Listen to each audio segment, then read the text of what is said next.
Hey everyone, welcome to season 2 of Reversing Climate Change. We are doing that podcast thing now and launching a Patreon. You can find it at patreon.com/NoriPodcasts. There are various tiers with different types of goodies available. Do you want to receive a special newsletter digest of what Nori Knots are reading that week?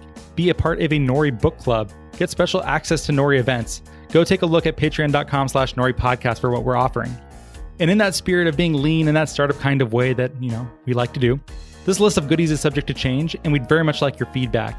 Is there something that you'd really like to see, but it isn't listed here? Honest feedback does a lot to help us shape what we offer to you. You can send an email to podcast@nori.com or fill out our podcast survey anonymously in our newsletter, which you can find at nori.com/subscribe. And thank you so much for listening to another season of Reversing Climate Change.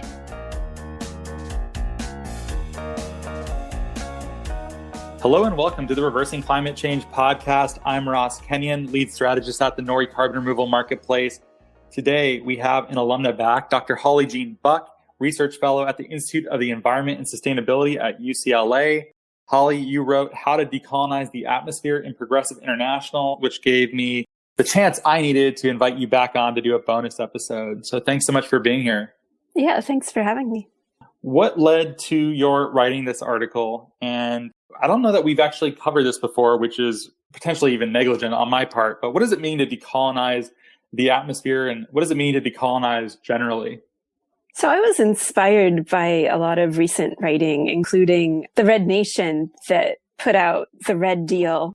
So these different series of explaining what that is. The third part about indigenous action to save our earth is about healing the atmosphere, right? And they say that first world nations have colonized the atmosphere with their greenhouse gas emissions, and that reducing and absorbing emissions to decolonize that atmosphere is what we urgently need to be doing. And I thought that that was a really good starting point for thinking about what carbon removal means. If you think about all those emissions, the weight of them taking up this space, it's the first world emissions, US emissions. What does it mean to remove that?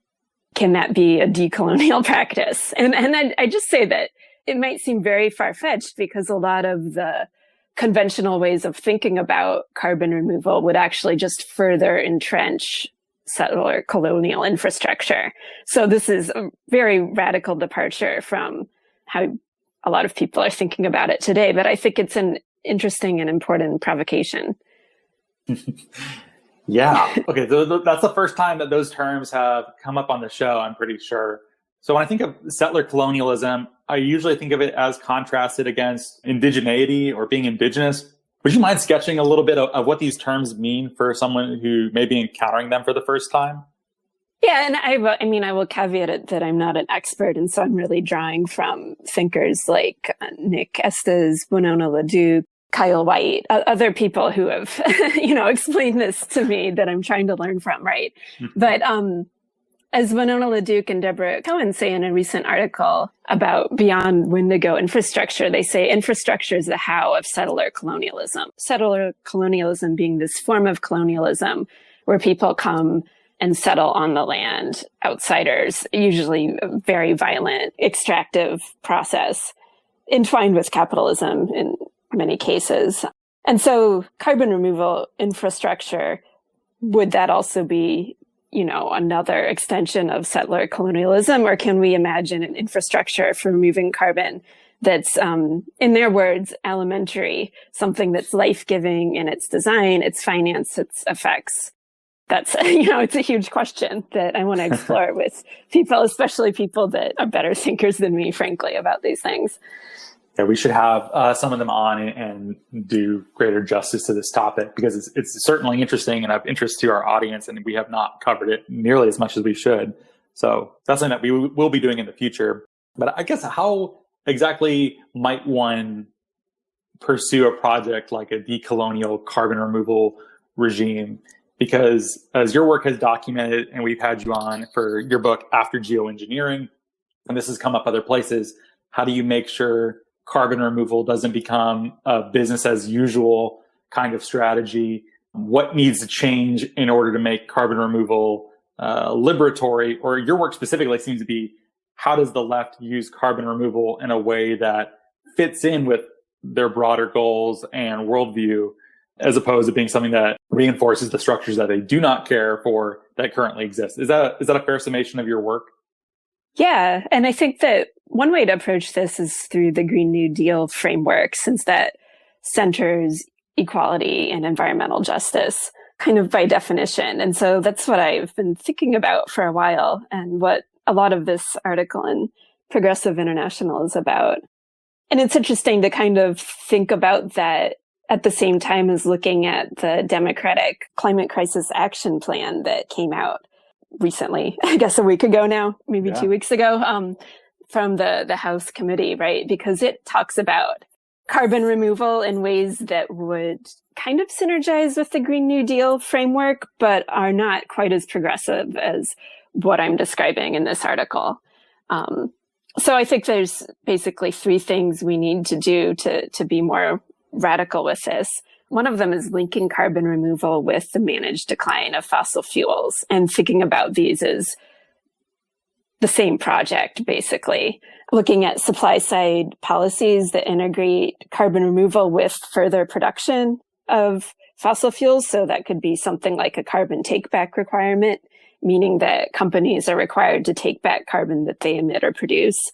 Just transition programs to support workers to transition from fossil fuel extraction jobs to carbon management, carbon services, carbon cleanup jobs. And then minimizing the remaining emissions. So really making residual emissions a political matter, not just kind of a calculation of what's left over, but really politicizing that in line with science and biophysical reality, of course. Oh, okay. I'm trying to decide if I want you to lay out the outline of all three, or we just dive in, because every one of those you laid out in the first pillar. I know. What does it mean to politicize residual emissions? Like what exactly do you have in mind when you say that? Okay, so as I assume most of your listeners know, so net zero targets by 2050 or whatever assume some amount of residual emissions, and that there's going to be negative emissions capacity to balance those.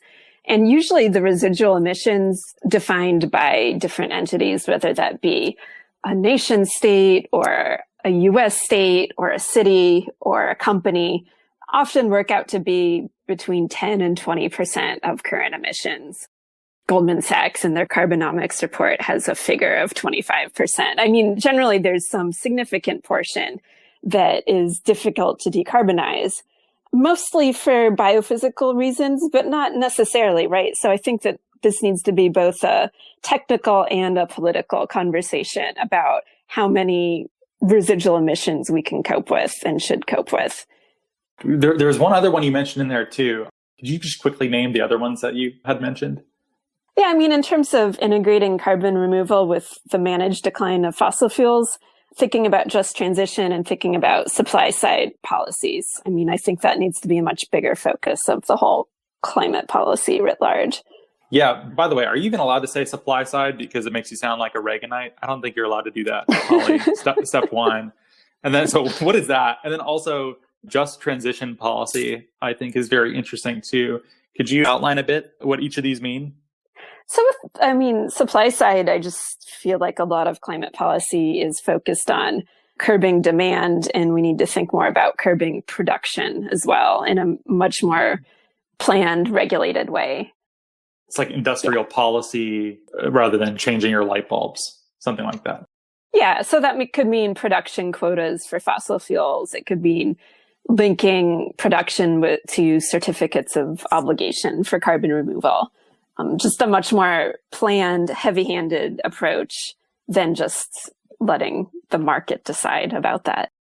And then just transition, as I understand it, has been more about what do you do with people who have invested a lifetime in learning the skills necessary to be, roughnecks in the oil patch or something like that. And now what do they do? How do you get buy-in from working class people who are they're like, God, this is the worst type of economism, I'm going to say, but they're stranded assets themselves, right? It's like, what do you do with human stranded assets? That's the worst, most neoliberal thing I've ever said on the show, Holly.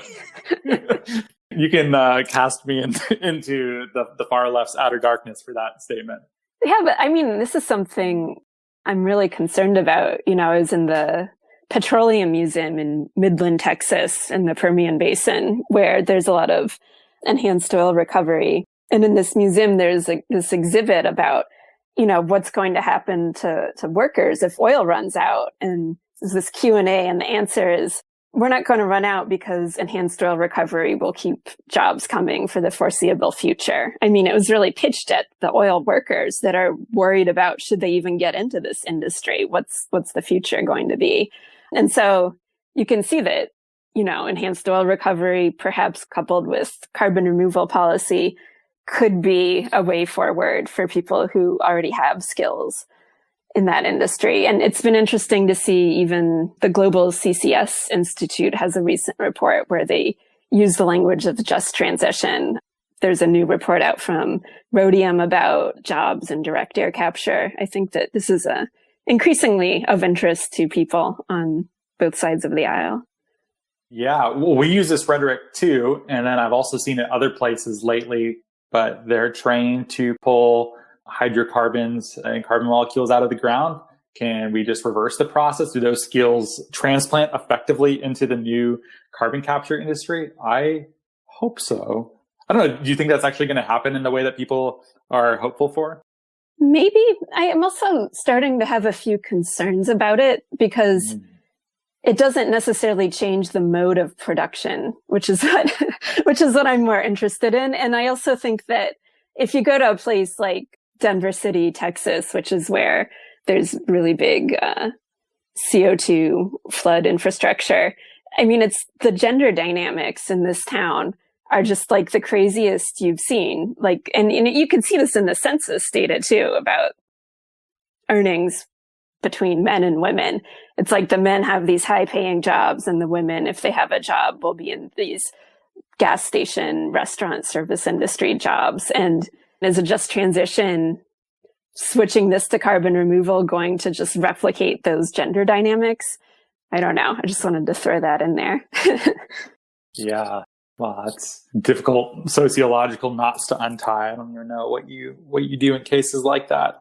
But okay, let's keep going to your second pillar here, Holly. So the second one is ensure the public has ownership and return on investment. So what did you have in mind for this pillar? I guess this is kind of my offhand comment a minute ago about the mode of production. So is carbon removal just going to replicate the same kind of social relations between big energy companies and workers as we have now? Or is there a chance to change it so that the public has ownership stakes, collective decision-making, and gets something from this new infrastructure we're thinking of building out? I'm curious about this too. This came up on Leah Stokes' episode a bit as well, which is that some types of public ownership, particularly for utilities, have not been as progressive as people had maybe hoped. So do you think there are things that we're maybe missing about how utilities should be transformed moving forward? Probably. And I think yeah. Well, Leah would be a much better person to comment on that. Yeah. Yeah, fair enough. It's a hard one. I'm not totally sure either, but I think people do tend to think that public ownership itself changes the dynamic enough that it's not a panacea that once put in place just solves everything. Some of those same incentives still exist independent of that ownership structure. So I guess what do you do to have a truly progressive utility or something like that? Yeah, I guess when I was thinking about that point, I was thinking about both municipal operations in waste management. And I was also thinking about agricultural co-ops because I was out in the field talking to people who cooperatively owned dairies with, 100 owners, or were using these kind of new arrangements to make agriculture work economically for them. And so I think that, utilities is the obvious thing to look at, but we could even go farther afield to look for other models of how that might work. And this return on investment, what exactly is meant by this? Where might that money be flowing into? What might these industries be funding beyond themselves? I think this really depends on the form of carbon removal, because obviously there are some forms like bioenergy with CCS where you have a usable good at the end. And then I see direct air capture as more of a waste disposal service. So, the economics of those, I think, are pretty different. Yeah, certainly. But I guess So the concern then is, as policy is being created, how is it being done such that giant companies that the average person has very little control over, that doesn't just become the future for direct air capture or some of these other carbon capture methods? There's an element of wanting to change the structures of these such that they are more democratic or under public control or something like that. That's the vision. Yeah, I guess part of the reason I was thinking about this is because I have a paper I wrote coming out soon in Interface Focus, which is a scientific journal that looks at the history of waste management, both in liquid waste and solid waste over the past couple of centuries, and how there's this kind of tension and going back and forth between, should these be viewed as private industries and opportunities for private industry, or should they be civically held, maintained infrastructure? And the history is kind of going back and forth a bit. And I think that for carbon removal at scale, a public works model just makes a lot more sense. Yeah, because of Nori, for-profit, private company, trying to create a marketplace for carbon removal. Obviously, what you just said baited me a little bit, Holly. You must have known that before you said it. But why do you think the incentives or the structure of something like what we're trying to do is potentially inferior to something that is more inside the public domain, I guess you could say? Well, I think the thing here is scale. And I think that what you're trying to do probably works really well for a 1 million ton type scale. But then when you get to this gigaton scale, maybe it sounds radical when I say it, but I'm thinking back on the Rhodium report from May of 2019, Capturing Leadership, where they suggest that maybe the government could undertake the task of CDR itself. And, should we have what they call a federal carbon dioxide removal administration that's chartered by Congress to kind of help manage this? At the 1 million ton scale, I can see a pretty obvious role for a marketplace connecting particular projects, and at this gigaton scale, it's harder to imagine. Well, maybe for you. Yeah, for me. And for, a couple of other wonky report writers. No, I think there's a fair point there too. And people can legitimately think that. It's also easier to imagine that scale coming from if the government created an administration to deal with this at scale, that would clearly have a gigantic effect. And seemingly, because those bureaus can be created just at a pen stroke from a president, right? That could seemingly happen very, very quickly. Whereas scaling up a voluntary marketplace, there's different dynamics at play. Is that sort of what you're getting at? Yeah, and there's also an interesting proposition thinking about the U.S. as a territory having these geological storage assets that could be rented to other countries that have less geological capacity for carbon storage.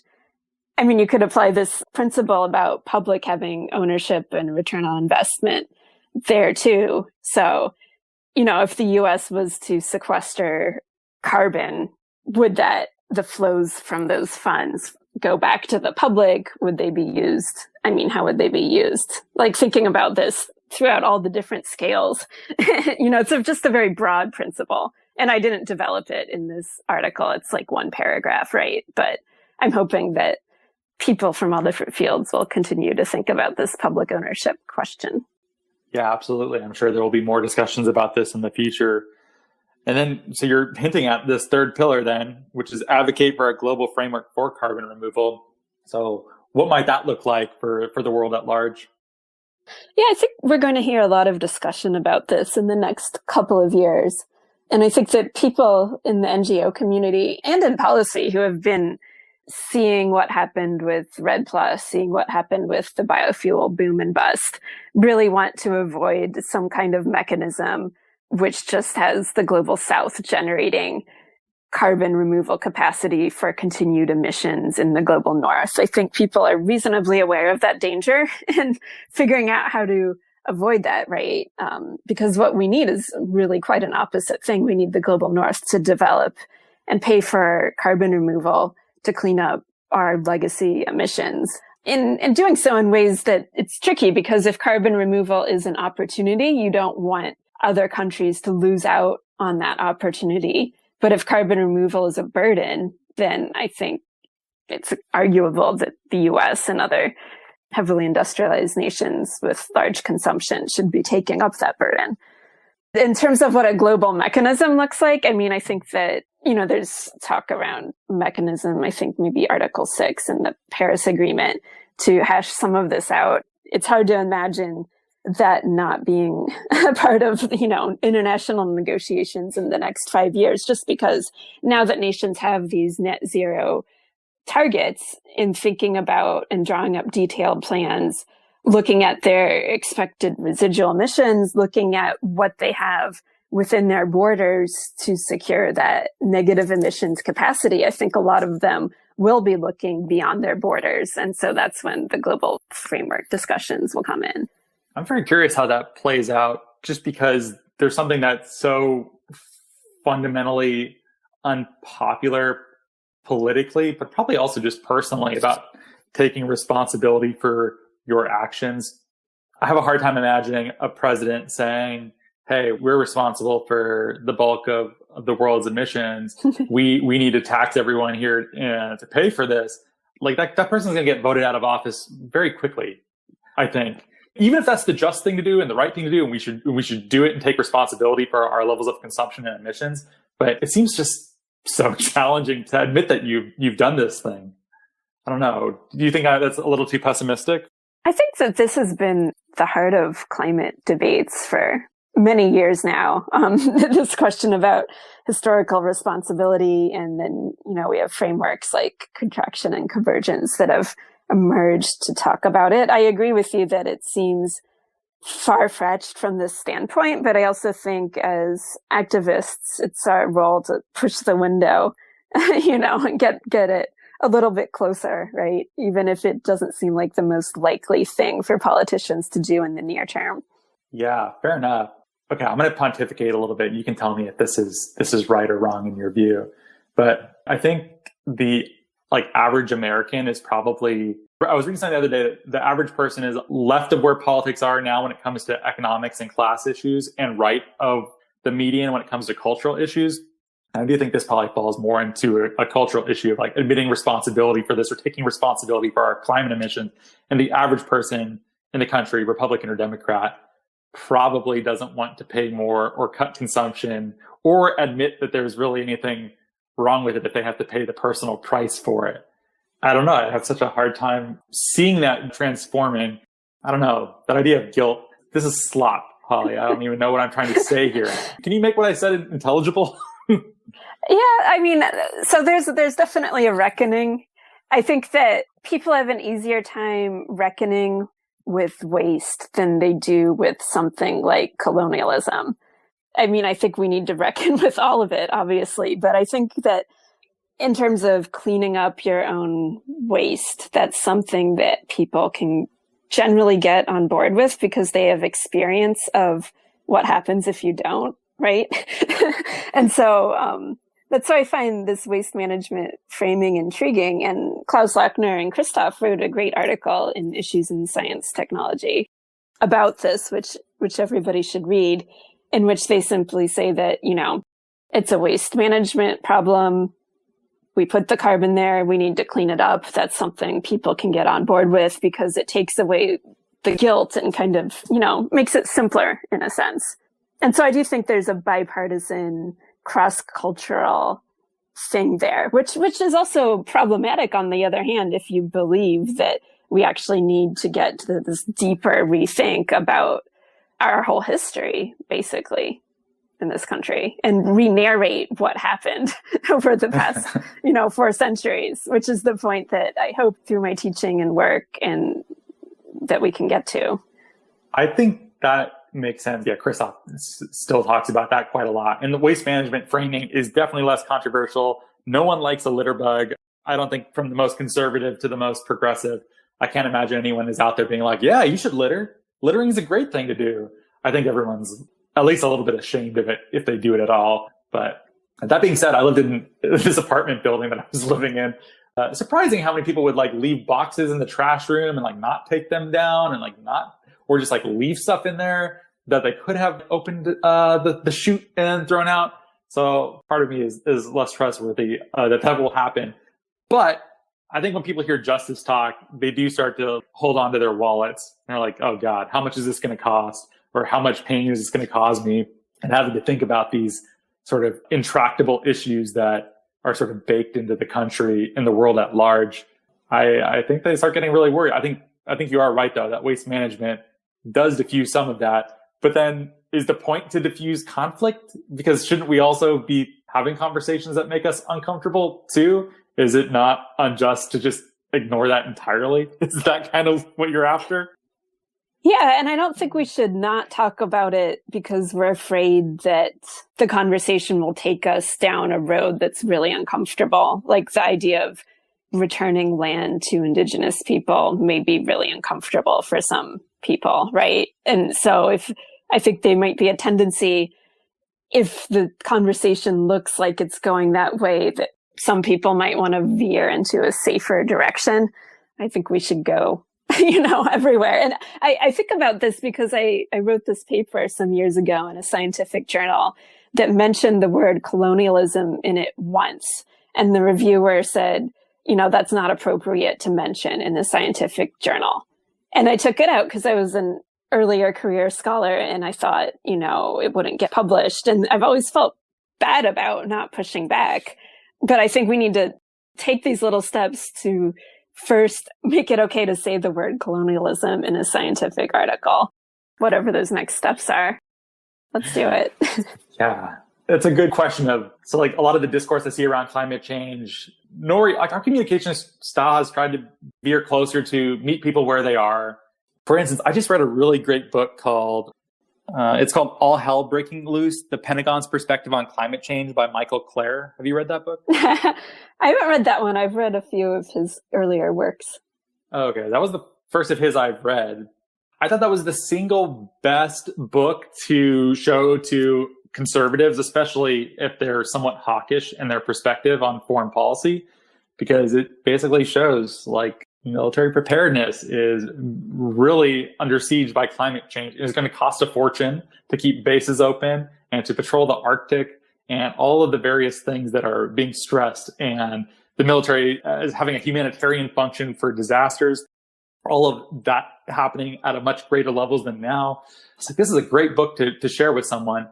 But is there something that is problematic about meeting someone where they might be? Because does it matter like why someone cares about climate change so long as they end up in a similar place? Or do we really need to all accept all of the same premises about why climate change is important in order for us to, address it in an appropriate way? I think it's really great to start by meeting people where they are. And I definitely don't, approach interviewing people in Kansas or Iowa with talking about land return, right? But I also think that the danger, if we don't move it past that, is then we get forms of carbon removal that reproduce inequalities. So if we don't eventually move the conversation to that and design alternative forms and alternative infrastructures, we will be entrenching all these structural inequalities.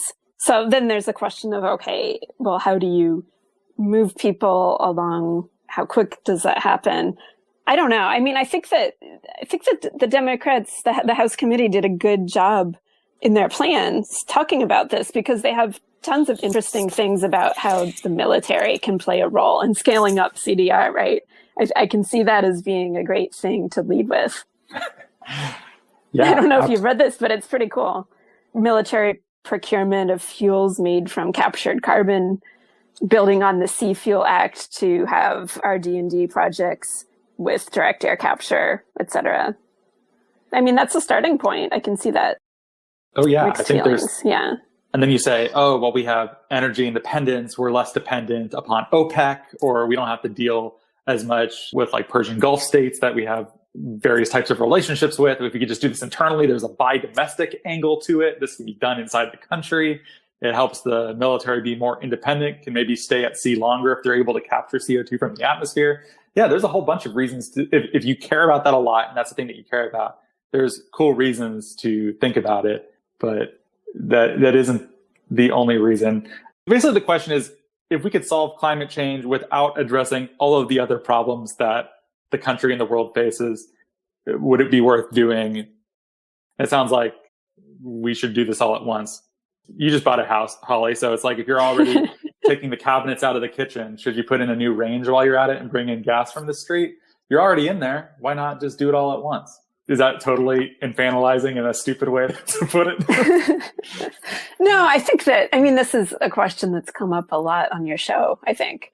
My way of looking at it is that, climate change is a crisis. We need to start on what we can, how we can with the tools we have. But at the end of that process, we could be living in a world that still sucks, even though it confronted climate change. Maybe there's like creepy carbon surveillance apps that fixed it, but now we're being monitored all the time. Or like maybe we're dealing with, other types of environmental challenges. It's not like climate's the only thing going on. So. No, it feels like the country is tearing at the seams, and we have, how many crises can you even name at one time that are all on top of each other at this moment? Is it fewer than 10 or what? It's probably more. Your listeners would turn off before we finished the list. I saw someone be like, I thought it'd be fun to live in the 60s and be in the civil rights era, but now you're like in the civil rights era and the Spanish flu and 1939 with maybe World War III on the horizon, just naming all of these things. It does feel cataclysmic. I try to be optimistic, as you listen to the show enough to know, but some of that stuff does really freak me out. And I would like us to live in a society that we could be unalloyed proud of. It would be nice to be able to be proud of America without having to give a single caveat about anything. Do you know what I mean? Yeah. Well, I think the thing is that a lot of analysts see them all as it's one crisis, right? It's just this mega crisis that we haven't evolved the right language for, whether you call it, a world ecological crisis or biodiversity crisis. There's all these different words, but it's all one thing. Colonialism, you could call it that. So. Yeah, I'm interested in this too. So we had Eric Holthouse on, and he at least partially attributes this root cause to the idea of ownership. And it's an interesting idea of trying to diagnose what are the cascading effects of fundamental ideas that cause these sort of internal contradictions in the systems that come up around them. So that's sort of a Marxian way of seeing it, right? So once you have competition and private property, is there sort of a process that is almost coded into history that unfolds as time goes on? So I don't know, do you buy that case? Do you think there is a root cause, or is that too reductionist? I feel like if you keep going back and back and back, and you get to just really kindergarten stuff about being mean or not sharing or these really fundamental things. As somebody with a PhD, we're taught to complicate things, and that's a verb we use in our writing. But I think it's really kind of a moral, spiritual crisis, something really deep in the root, particularly of people from settler colonial ancestry like me, right? I think that you can locate it there with coming to a different place and killing people. Yeah, being mean. I think it comes down to being mean. I think you're spot on about that. The game theory of it is terrible. I can imagine people that we don't have words for because they just haven't survived. It was tens of thousands of years ago. I'm sure there were peaceful hunter-gatherer societies that lived near warlike neighbors who were just exterminated. And then the only way that other groups could survive was to also become warrior societies and have this sort of balance of power against others. And then what do you do when the whole world is essentially that? How do you live peacefully in a world of warriors? I don't even know, but the incentives of defecting from that baseline could mean your entire society and family and everyone you know is murdered, enslaved, etc. What do you do with that? I don't know. I don't know. Are we getting too elliptical here? Is this too weird? I think that there's a problem because the vocabulary we use in the academy and in, professional sectors and the way we've fragmented our knowledge with all these disciplines keeps us from talking about these like more elemental things. I don't think it's wrong or dumb, but I think we don't have a lot of practice with it, right? Yeah. No, we don't. And some of it ends up sounding like kind of like a little hippie-ish if you say it in the wrong kind of way. And then people like scoff. And even I'm guilty of doing that sometimes. But the only two solutions I've really heard for this sort of game theoretic environment is, well, okay, I'll preface this a little bit. Do you know Daniel Schmachtenberger's work? No. He's interesting, sort of complexity and risk theorist, but basically posits within a competitive game theoretic environment, as technology advances, we get closer and closer to like the doomsday machine going off. And like, we need to transform this dynamic before there's weaponized AI and like drones that like run themselves, basically. Because then you end up with Skynet and bad things will happen, or there's an accidental nuke launch that sets off the whole thing. So we need to like dig down and figure out what is wrong with the incentives. And I always thought that was a great thought experiment to wrap your head around. I've heard two potential ways out of this. One is Ramez Nam, who's an Ori advisor and futurist and science fiction author. He has this book called Nexus, which is what if people could take this compound and it erases the boundaries between people. It sort of like either like heightens the psychic attributes of people so that they no longer see themselves as individuals, but as sort of eusocial beings. So like almost like how like maybe ants or bees see themselves, like identify with the hive more than as an individual. Like that's one thing. Or you have sort of like a really strong like Christian social ethic like Tolstoy, and you're just like fundamentally like turn the other cheek, resist not evil. And you're just willing to like really model that and go the whole way, even at great personal cost, and just like live that Christian dynamic. Those are the only like, so like a spiritual revolution or some sort of like tech biochemical Ramez Nam thing that allows us to get beyond just individuality. That's the only ways I've seen to break that game theoretic cycle. Sorry, I didn't mean to like just go on a lecture, but I've been thinking about that one for like years now. I don't know what to do beyond what I've just said. What do you think about that?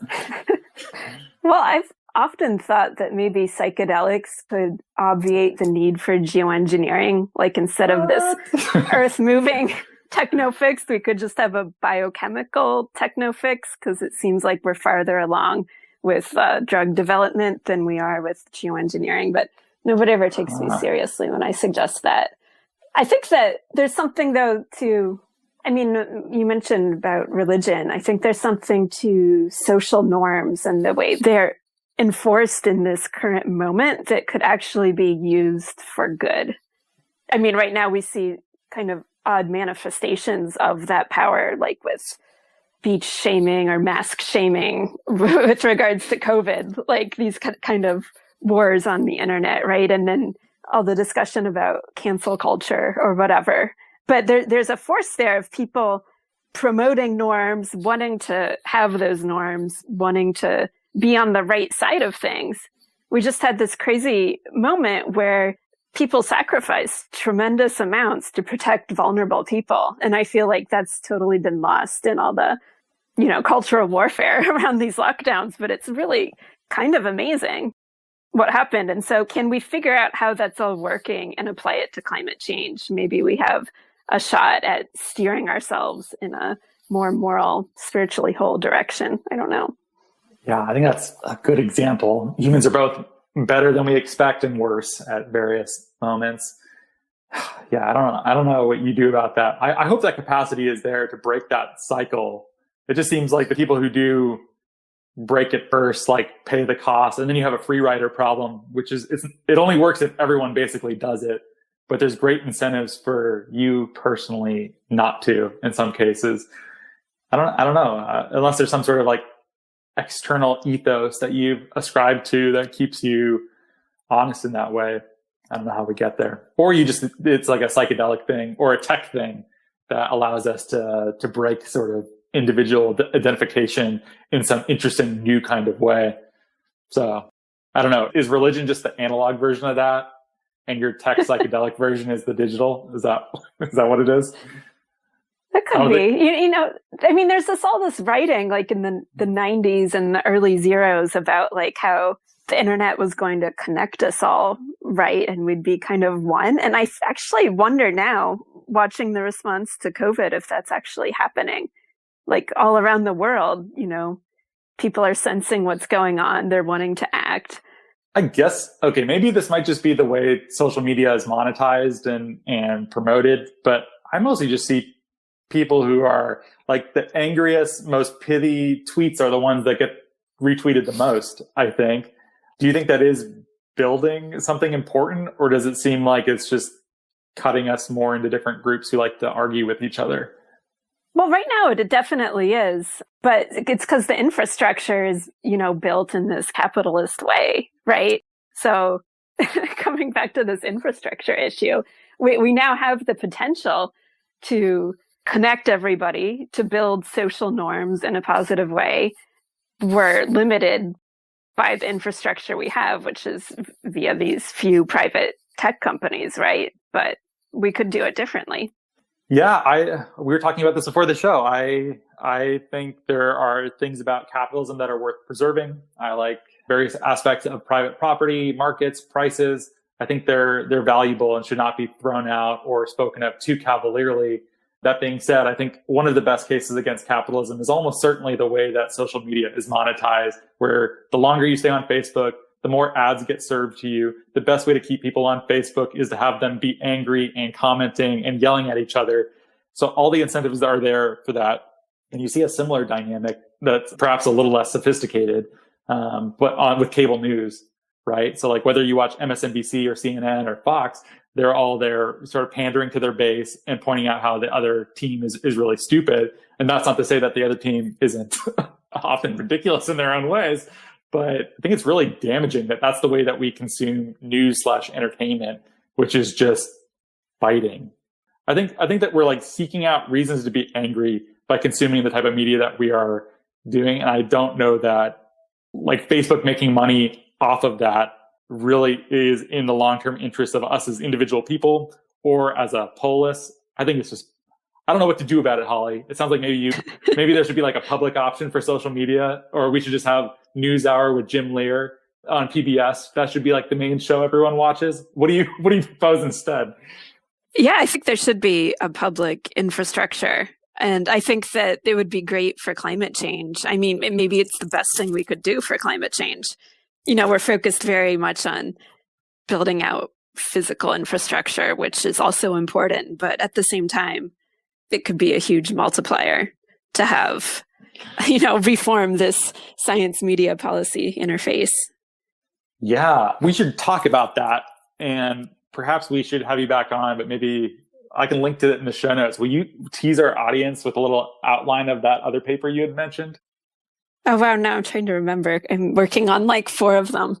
Oh, you were saying that like the way that like scientists publish now is with an eye towards posting on social media. And this has sort of changed the directionality of science and how science and knowledge work is produced or some such. Yeah, well, that's a theory. It's something I'm concerned about. It's something I haven't collected empirical data on, which I think it is an empirical question. But I'm concerned that, the incentives in science, which has been underfunded under neoliberalism, I had to use that word once in this podcast. You got it. Yeah, nice.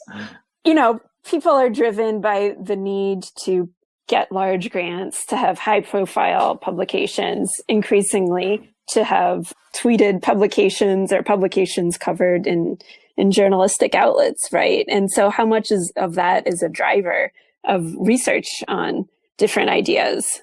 Big question. Would love to find out. Well, yeah, we talked about this on a previous episode with J. Martin Troost, who's a travel writer. But nowadays, it's no longer good enough to write fiction or memoirs that are just really good. You also have to have a baked-in media reach and be like, oh, well, on Twitter, I have 500,000 followers. And then publishers say, ooh, I don't care what kind of drivel you write, so long as you can pitch it to the people who follow you. And God, is the same thing happening for science too? Please tell me that's not the case. I'm worried because if you see some of these things that have happened with regards to COVID, like the retractions in the Lancet and different things, I mean, you could say, are these bad apples, obviously egregious fraud, or are they part of a structural problem that has developed around this science media policy interface? And if so, what does that mean for a topic like geoengineering to be introduced into that media ecosystem? It's something I've been thinking about for a long time, but COVID really rang the alarm bells for me there. Wow.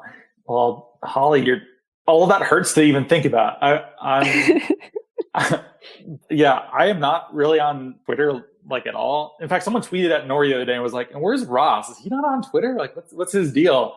Just sort of made a choice. I'm like, I don't feel like it. Okay, I'm gonna pat myself on the back a tiny bit, Holly. And like the point of the podcast is like we try to have people from many different schools of thought who probably don't all agree with each other, but we try to have respectful and interesting conversations with everyone. And I don't feel like that happens in social media like at all. Like every time I log on to Twitter or Facebook, it's just people assuming the worst of the people that they're talking about or talking to. And I don't really want to play in that ecosystem. So I've made kind of a choice not to. That being said, because I've defected from the baseline, I am punished because the podcast would be more popular probably if I were hanging out on Twitter and BSing with everyone all the time. I don't really like to do it. I don't know that we need that. But that means the show probably gets less listeners than it should then. So was this even the right choice? I don't know. But God, that's a depressing thing that you just told me. And I at least see part of that in my own life. You could read Sad by Design on Platform Nihilism by Geert Lovink, because he talks about this. We really need a public alternative for the health of our society, right? But maybe Twitter and these things, Facebook, are just kind of growing pains on our way to a better internet and a better form of connectivity. We can hope. I've heard this before. I hope that's true. I hope that everything makes it that long to whatever comes next. It doesn't seem like TikTok is healing the country, but I've seen some that have been hilarious. So that's okay. But yeah, whatever comes next, I don't know. Is there some way to incentivize us to be decent discussants with one another? Like, I know, Holly, you seem like pretty even keeled, but surely you must get riled up and feel the pleasure of righteous indignation, right? Occasionally. Yeah. Yeah. But I think for a lot of people, that's like, they're like living off of that. I think that's like the main thing that they got in some of these cases. Well, I feel like my gender has conditioned me to reflexively curb it. I mean, for worse, frankly, but there might be some of that going on. You don't want to be like the loud, angry woman. Everyone's like, ooh, that's really not becoming of her. I mean, if you think of a contrarian, think about the people that come to mind. Are there any women that come to mind when you think contrarian? Nope. The first person I thought of was sort of like a guy who brews his own beer and listens to Richard Dawkins. That was the first person I thought of. Maybe unfair to those people. Sorry, new atheists. That's who I thought of. But it was not someone like you, and it was not a woman. No. Yeah, because if you have a contrarian opinion, then you're just like crazy or ignorable if you're a woman. But if you're a dude, it's like, oh, you're so edgy, Yeah. That might have been a miniature rant, but I think that, these platforms reward different personalities, right? And if you have to have a certain personality to succeed at them. Yeah, I think about this sometimes too, where people who do get really angry on Twitter, even if it's justified, sometimes I get a little turned off by it if it's done in the wrong sort of spirit. And I end up in these weird epicycles of second guessing myself. Yeah, I just basically try to avoid it. But in terms of your question about what platform would incentivize better things, you mentioned Reddit, I think, before the show. And that has a mechanism, at least for people saying what's good, right? Yes. Somewhat of an improvement. Yeah, so much is inherent in the design of the code, right? Yeah, I think maybe it's the length. So Twitter being capped, or you have to read unfurling threads if it gets really detailed. But I remember reading Reddit. This might just be me personally, but reading Reddit and seeing someone who wrote a very fair critique of something that was often at great detail, I would say cool, you can have an upvote. That's really cool. But then there's also various parts of Reddit that are subject to extreme groupthink. And I've seen some posts that have gotten, like some posts you look at, you can sort by the top voted or you can sort by controversial. And some posts, the comments that are controversial that have like a mixed up and down votes, those are like the ones closest to the truth. But because they didn't conform to the ideological standards of the subreddit, just got, downvoted to oblivion. So yes, the design matters, but it isn't that Reddit is some sort of paradise. There's as much of this jerky behavior as anywhere else. How much of that is design versus how much of it is that humans like splitting into groups and fighting, which I think is something that, like, I've said this on the show like 10 times at least, but like that's one of our favorite things to do as a species. We like cutting into groups and yelling at each other and fighting each other. So I think we might just find ways to do that almost no matter what. I hope not. That's depressing, but yeah. Yeah, but maybe we can use it productively. I was thinking about the groupthink and researching different climate change approaches, right? I mean, you could have a research program that what's called the red team, blue team approach, where each team really goes for poking holes in the other side of the science and the design and so forth. And then that's like a safeguard, right? So I think it's a human tendency, but it can be used productively if we realize we have that tendency and like work with it again. Yeah. Yeah, I hope so. I saw there was some new platform, but I didn't really read about it. It was called something called Persuasion. Did you see that? No, I didn't. I saw some big people were on their board of advisors, but I didn't really look into it. But I wonder, I hope someone figures out how to get us to talk to one another. And sometimes I think people, they look back at the eras when there was like 3 channels and people all consumed the same, everyone watched Walter Cronkite or Edward Murrow or whatnot.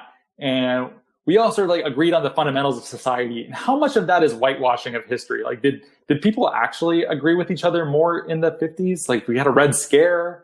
There was the Eisenhower era, which at least had that veneer of stability and suburban comfort and Leave It to Beaver.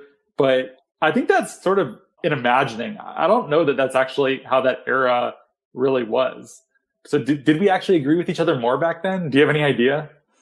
I bet there's, empirical studies of this that I haven't read. I think that we should probably be looking forwards, not back, because all the problems with that system have been documented too, that era of mass media. Yeah. Yeah, fair enough. Allegedly a bonus episode turned into quite a long one, and we ended up talking about all sorts of fun things. Okay. How do I wrap my head? That's going to be a fun one to listen back to and try and wrap my head around. But a lot of fun to have you here, Holly. Thanks for being on. Yeah, thank you. And then also, if you're listening, you should read Holly's book, After Geoengineering, because it is a great read. We've also done a previous episode with Holly, dug into a lot of those details, which is a really, really cool show, actually. Is there anything else you want to plug? I guess you're on Twitter. Your Twitter handle is in the show notes too. Is there anything else you'd like to point people to? Yeah, I mean, I want to point people to the Red Nation's Red Deal, especially part 3 here of Our Planet. I think that's a good starting point for some of the things we kicked off this episode with.